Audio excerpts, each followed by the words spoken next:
Hello and welcome to part 3 of building my East Indian Rosewood Writing Slope. Now rosewood is a oily wood and we need to get rid of as much of that oil as we can so that we get a good bond. So I'm using some isopropyl alcohol first of all, and then after that I'll use some xylene. I'm using a thick piece of butcher block as a backing for all of this when I do my clamping.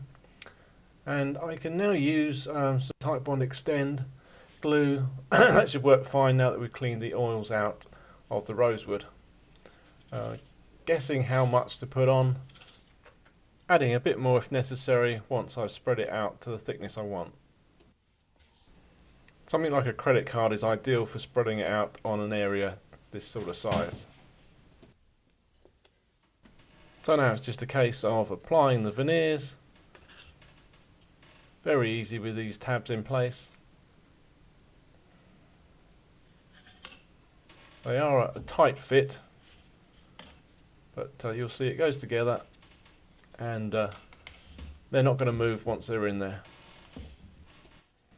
And in case you're wondering why I haven't glued the edges of the veneers together, glue will have actually spread up that joint from the pressure applied to the cools.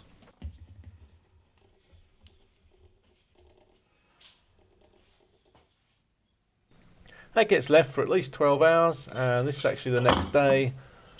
Take the tools off and then scrape away a slight amount of excess glue and also bring the two veneers level in the middle.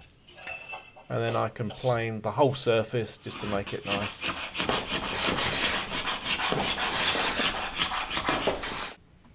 Now, as I explained last time, you want to use a counter veneer to stop the panel from cupping, and actually on this side I'm just using standard PVA glue, applying it very quickly, removing the excess quickly and then getting the veneers glued down.